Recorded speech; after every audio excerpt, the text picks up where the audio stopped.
Good morning. এখন বাজে সকাল ৮টা আর ঘুম থেকে উঠে পড়েছি। আজকের শরীরটা খুব খারাপ ছিল, তো উঠতেই পারছিলাম না। মানে আমার দিয়ে যে সকালে রান্না করব সেটাও হচ্ছিল না, তো অনেকটা দেরি করে উঠেছি, তো আজকের ওর জন্য রান্নাও করতে পারিনি। তো যাই হোক, ও চা খেয়ে চলে গেছে, বেরিয়ে গেছে, আর আমি এদিকে নিজের জন্য চা বসাবো। আমি সবে উঠেছিলাম বলে আমি আর চা খাইনি। তো এই যে দেখো, আমি ব্রাশ করতে করতে আর কি চা বসাবো, বসে এক কাপ চা খাবো। চা না খেলে হয়তো আবার এনার্জিও আসবে না। আর আজকের ভাবছি একটু র চা খাবো। প্রত্যেক দিন দুধ চা খেয়ে খেয়ে বোর হয়ে গেছে, আর ভালোও লাগে না ডেলি ডেলি দুধ চা খেতে। তো তাই ভাবলাম একটু র চা করি, আর ওকেও র চা করে দিয়েছিলাম, ও বললো র চাই খাবে। তো এই যে একটু চা করে খেয়ে আর এদিকে চলে এসেছি বিছানাটা তুলতে। বিছানাটা তুলে আগে সব পরিষ্কার করে ঝেড়ে ঝুড়ে তারপরে অন্য কাজে হাত দেবো, মানে রান্নার কাজে। আজকে তো রান্না হয়নি বললাম। তো এদিকে দেখো, এই যুক্তি ফুল আলু ভাজা ছিল, মানে কাটা ছিল আর কি, তো সেটাই আর কি করে নিচ্ছি। আর কালকে রাতেই আমি সব কেটে কুটে রেখেই দিয়েছিলাম সকালে উঠে রান্না করব বলে, কিন্তু সকালে আমি উঠতে পারিনি, তো তার জন্য আর কি বেলায় রান্না করছি। এবার এটা রয়ে যাবে, ওই রাতে এসে আর কি খাবে, আর আমি বেলায় ভাত খেয়ে নেবো দুটো। আর ওদিকে টুকটাক রান্নার কাজ সেরে এদিকে চলে এসেছিলাম সোফাটা ক্লিন করতে, যেহেতু বাড়িতে একদিন ছিলাম না, তো ভাবলাম সোফাটা আগে পরিষ্কার করি। একটু ধুলোধালি হয়, রাস্তার ধারে বাড়ি তো, তো টুকটাক ধুলো পড়তেই থাকে। যতই ঘর বন্ধ করি ধুলো এদিক ওদিক থেকে আসে। তো এই যে দেখো, আর এই যে টেবিল ম্যাটটাও ভালো করে ঝেড়ে নিচ্ছিলাম। এগুলো নোংরা হয়েছে টুকিটাকি, মানে একদিন যদি বাড়িতে না থাকি পরিষ্কার না করি তো এরকমই ধুলো এসে নোংরা হয়। আর এখন একটু ঝড় বৃষ্টির দিন আর কি, একটু বেশি মানে হাওয়া টাওয়া হচ্ছে, তো একটু বেশি নোংরা হচ্ছে। তো যাই হোক, এদিকে এইগুলো করব, ভালো করে ঝাড়াঝুড়ির কাজটা আগে করে নেব, তারপরে ঘর মুছবো। নাহলে আবার ওই ঝাড়াঝুড়ি না করলে আবার পরে করলে তখন আবার ঘর মুছতে হবে, তো ওই জন্য আজকের সকালে একেবারে ঝাড়াঝুড়ি করে নিচ্ছি। আর এদিকে দেখো, রান্নাঘরটা পরিষ্কার করতে এসেছি। মাঝখানে মাঝখানে দু একটা করে কাজও করে নিচ্ছিলাম যাতে তাড়াতাড়ি হয়, কারণ গরমের সময় অনেক বেলা হয়ে গেলে আরও কষ্ট হবে, তো ওই জন্য একটু তাড়াতাড়ি করারও চেষ্টা করছি। আর আজকের যাই করেছিলাম সব নিরামিষ, ডাল ডাল যা সবজি নিরামিষ, সবই নিরামিষ হয়েছে, তো তাও একবার গ্যাস ভালো করে মুছে নিতে হচ্ছে, কারণ নিরামিষ করলে ওই যে তেল টেল আর কি চারদিকে ছিটকে ছিটকে যায়, তো ওই জন্য গ্যাস ট্যাস ভালো করে একটু মুছে নেবো নিয়ে। আর অন্যদিকে আর কি যেমন ঘর মোছা এইসব কাজ আমি ধরবো। তো তার আগে বলি রান্নাঘরটা পরিষ্কার করে নিই, নাহলে আবার জল টল ওই মেঝেতে পড়বে, আবার ওগুলোকে মুছতে হবে। তো ঘর মোছার আগেই আর কি এটা রান্নাঘরটা ক্লিন করে নেব।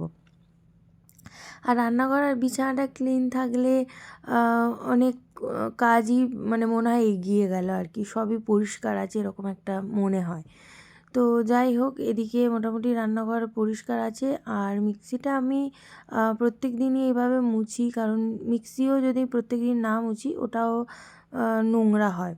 আর এদিকে দেখো, কিছু বাসন ছিল, কিছু বাসন আমি মেজেছি, আর কিছু বাসন যিনি কাজ করে আর কি উনি আমার মেজে দিয়ে গেছে। আর এইগুলো এই যে বরের টিফিন বক্স টুকটাক এইগুলো সব ওই একবার করে ধুয়ে নিই, ও এমনি অফিস থেকে ধুয়ে নিয়ে আসে খেয়ে, তারপরেও আমি একবার মেজে তারপরে রাখি আর কি, যেহেতু ব্যাগ তো এমনি সগড়িয়ে তো নিয়ে যায় মাছ মাংস যাই হয় ডাল, তো ওই কারণে আমি ভালো বাসনের সাথে আর রাখি না, একেবারে একটু ধুয়ে মেজে রেখে দিই। আর এদিকে দেখো, ভালো করে ঘর ঝাড় দিয়ে নিচ্ছি। এবারে এবার থেকে কি করব, যে রাতে করে একটু কাজ করে রাখবো, তাহলে কাজটা অনেকটা এগিয়ে যাবে। কেননা সকালবেলা এত ডিপ ক্লিন এত ভালো করে ঝাঁট দেওয়া মানে সময়ই হয় না, তো ওই জন্য ভাবছি রাতে করে একটু ভালো করে ঝাঁটটা দিয়ে রেখে দেবো, সকালে একবার উঠে জাস্ট একটু হালকা করে করে নিলেই আমার হয়ে যাবে। আর ওই যে দিদির বাড়ি গেছিলাম টুকটাক ওই ব্যাগ নিয়ে গেছিলাম, তো ওই ব্যাগগুলো আর কি একটু ভালো করে ধুয়ে নিচ্ছি। বাইরে ঘাটে ট্রেনে এগুলো বসায়, তো তার জন্য একটু ভালো করে ধুয়ে নিচ্ছি, নিয়ে এগুলোকে সোজা ব্যালকনিতে মেলে দেবো। আর এদিকে দেখো, এদিকে ব্যালকনিতে ব্যাগ ট্যাগগুলো দিয়ে একেবারে চলে এসেছি ঘর মুছতে। ঘরটা ভালো করে মুছে টুছে নিয়ে আমি এইভাবেই আর কি 2-3 বার করে মানে রাউন্ড মারতে থাকি। 2-4 বার করে ঘর এপার ওপার ভালো করে মুছে নিই। ঝাঁটটা যেহেতু ভালো করে দেওয়া থাকলে ঘরটা মোছা খুবই ইজি হয়ে যায়। আর ঝাঁট ভালো করে না দিলে তখন ওই নোংরাগুলো বারবার টেনে টেনে নিয়ে যেতে যেতে অনেকটা দেরি হয়। তো ওই জন্য আর কি আমি ভালো করে আগে চেষ্টা করি ঝাঁটটা দিয়ে নেবার। তো এই যে দেখো এদিকে চলে এসেছি, এখানে ভালো করে ঘরটা মুছে নেব। আর রান্নাঘরটাও একটু কেরোসিন তেল দিয়ে মুছি প্রায়, কেননা ওই তেল টেল টুকটাক পড়ে আর কি, একটু চ্যাটচ্যাট করে। তো সব কিছু হয়ে গিয়ে স্নান টান করে আমি একটু রেস্টও নিয়েছিলাম। তারপর দেখো সন্ধেও হয়ে গেছে। তো এখানে চলে এসেছি সন্ধে দিতে। সন্ধে টন্ধে দিয়ে এবার যাব সোজা ঘরে। ঘরে বলতে একদম সোজা যাব রান্নাঘরে। আর এদিকে রান্নাঘরেও চলে এসেছি। দেখো এখানে বসাবো চা। এইভাবেই আর কি আমি চা করি। দেখো এই চিনিটা একটু দিয়ে দিই। শুনেছি টেস্ট হয়, তো আর কি মাঝে মাঝে এভাবেই করি। আর ও থাকলে ও অন্যভাবে করে, তো এইভাবেই আর কি চিনি দিয়ে দিই। তার সাথে দেবো একটু আদা, ভালো করে গ্রেট করে আদা দিয়ে দেবো। আর আমি আদা ছাড়া দুধ চা মানে কখনোই করি না। আদা আমার চাই। আমার মনে হয় দুধ চাতে আদা না দিলে সেটা দুধ চার টেস্ট যেটা আসল সেটা আসে না।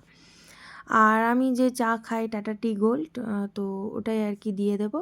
দিয়ে এতে হালকা একটু জল দিয়ে দেবো, দিয়ে আর গ্যাসে বসিয়ে দেবো।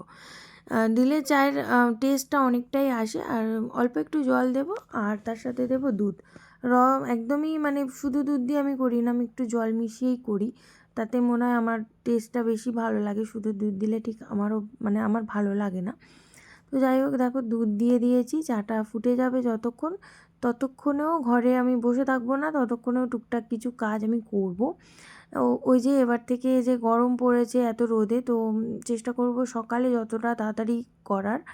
তো তার জন্য আর কি রাতে কিছু কাজ আমি করে রাখবো। তো এই যে দেখো ফ্রিজ মোছা এগুলো মানে রাতে যদি করে রাখি সন্ধ্যেবেলা ফ্রি টাইমে, তো সকালবেলা আর কি এগুলোর হেডেক আমাকে নিতে হবে না। আমি সকালবেলা ফ্রিলি টুকটাক কাজ করে ঘর মুছে মাঝে অনেকটাই ফ্রি হয়ে যাব রান্নাবান্না করে। তো ওই জন্য ফ্রিজ টিজ আর কি মুছে নিচ্ছি। আর এমনিতেও আমার যেহেতু গ্যাসের পাশেই ফ্রিজ, তো আমি একটু ঘন ঘনই ফ্রিজটা পরিষ্কার করি, নাহলে একটু বেশি মানে নোংরা হয়। আর এদিকে চলে এসেছি মাইক্রো ওভেনটাও মুছতে। সব সময় হাত দেওয়া হয়তো একটা হাতের ছাপ মতো পড়ে আর কি, তো ভাবলাম ভালো করে মুছেই দিই সবগুলো একেবারে। আর এই যে জলের অ্যাকোয়াগার্ড, এটাও ভালো করে মুছে নেব। সবই মোছা প্রায় ওই হয় সকালবেলার দিকে, তা আজকের ভাবলাম সন্ধেবেলায় মুছে রাখি, কাজ এগিয়ে যাবে। তো এদিকে দেখো চাটা পুরো রেডি হয়ে গেছে, চাটা আমি ঢেলে নেব। আর শুধু চাতে আজকে আর হবে না, ভীষণ খিদে পাচ্ছে। সকালে খেয়েছিলাম অল্প একটু ভাত, তো চলো একটু কিছু ভাজি, ওই যে নাগেটস ভাজি আমার বর মাঝে মধ্যে এনে দেয় প্যাকেটে করে, তো ওগুলো আর কি রেডিমেড পাওয়া যায়, কেনা থাকে। ওই ভেজে নিই, মানে যখন খুব জলদি থাকে মন হয় না যে হ্যাঁ কিছু বানাবো নিজের জন্য, তো তখন এই নাগেটসগুলো হালকা ফুলকা ভেজে আর কি খাই। এগুলো খেতে বেশ বেশ ভালো লাগে, বেশ টেস্ট লাগে আর চায়ের সাথে খেতে খুব ভালো লাগে। তো ওই আর কি 5-6টা ভেজে নিলাম নিজের জন্য, তো ভাবলাম ঘরে গিয়ে একটু বসে খাওয়া যাবে। তো দেখো এদিকে নাগেটস রেডি হয়ে গেছে, এদিকে চাও রেডি। আর সন্ধ্যেবেলা খেয়ে নেব। আবার কালকের দেখি কি বানানো যায় রান্নাঘরে, তো টিফিনে জোগাড় করব। তো চলো।